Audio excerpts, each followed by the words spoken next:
The fact that I obsessively cultivated the development of a theoretical type of thinking does not mean that I often did not fall victim to an incipient and devastating depression, the same that would have led me to complete failure in every field of practical and working life.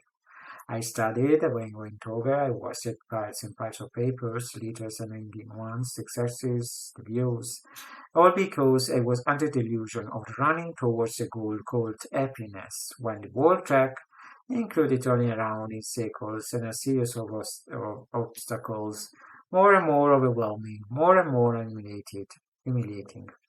Sometimes I would just like to sit on a chair, here in the center of the landing, and never get up again. I once said to Berardi, crossed on the stairs, during one of my bouts of depression.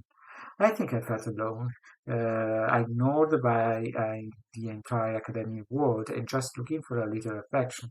Smiling and icy as always, the teacher looked for a few moments for one of the striking phrases with which she always used to accompany passing greetings to her very few followers.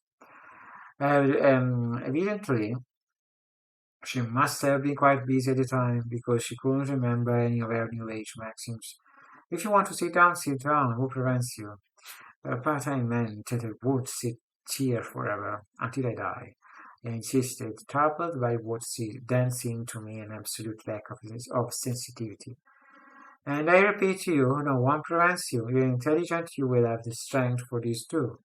Now, if you want to excuse me, she said, and she was smiling as if in praises as she turned her back to me to continue down the flight of stairs. I stared at her in amazement. I swear that if she hadn't been my teacher, I would have shouted at her some malice. Only later did I reflect on those words of air. Why feed so much the poisonous fumes of our tormented conscience? Perhaps to evolve to remain at the stage of primitive innocence of the ignorant, while let other people participate in the stage of psychic torture that can only be resolved at personam with suicide or with entertainment. I remembered one of the passages from the Gospel that has always been dear to me. That of Matthew, in which the Lord speaks to cats in himself. As for the birds in the sky, the lilies of the countryside, the grass in the fields, why does man have to worry so much about his misery, about what the future holds for him with its curses, its misfortunes, the precariousness of his means of subsistence? Here I was distressed because I felt alone, and I already believed that an imminent misfortune would crush me without anyone caring. What wasn't my God watching over me? Was this something infinitely greater than all the shapeless, regular, corrupt, trembling, naked humans in the face of their carnal rational weakness?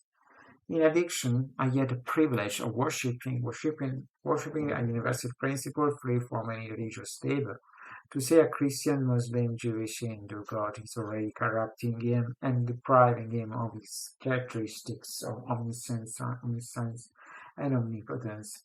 A believer who adores God by calling him with a name forged by reason, by history, and by rights dictated by a man, is already an unworthy believer and subject to unmentionable errors and weaknesses. Like the rest of the fields, I would have been faithful to this principle. I would have walked by the roads of the world like a ghost, a breath away or a moonbeam. Men would try to seduce me with their fears, my mother with her promises of imminent misfortune. I, on the other hand, would have continued to be free to seek the purity of the uncreated. Already in some episode of my life, I have been able to ascertain that in reality, the more we struggle and strive to overcome an obstacle, the more it grows and looms up to collapse on us.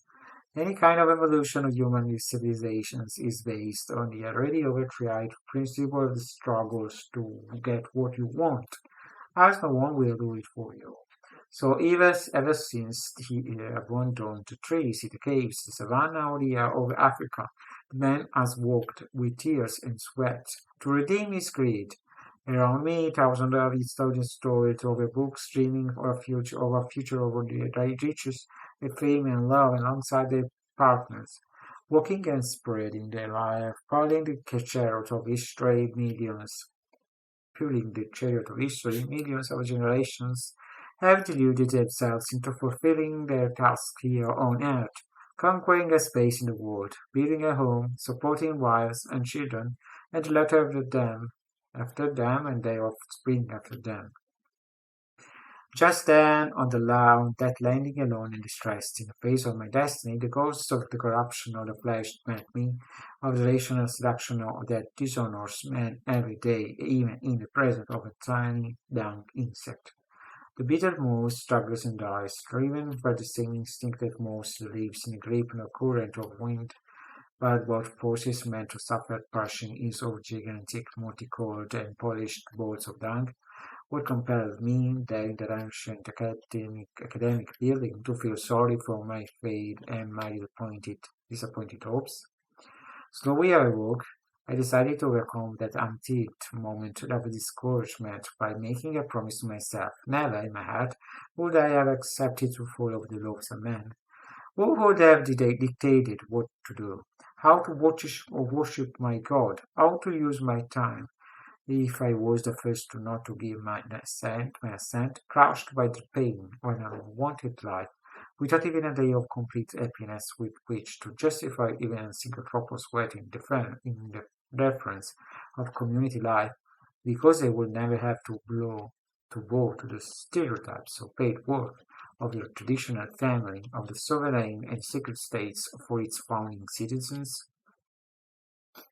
These same citizens excluded me from their world. The Christian God had closed the doors of love to me. Even the state now behaved as if I did even exist. Invisible, I would have walked my secular track, trying to fly over the sharp spikes that slowly, year after year and hour after hour, wore out and harassed the other humans enslaved to the great yoke of life. Thank you for listening. See you in the next video.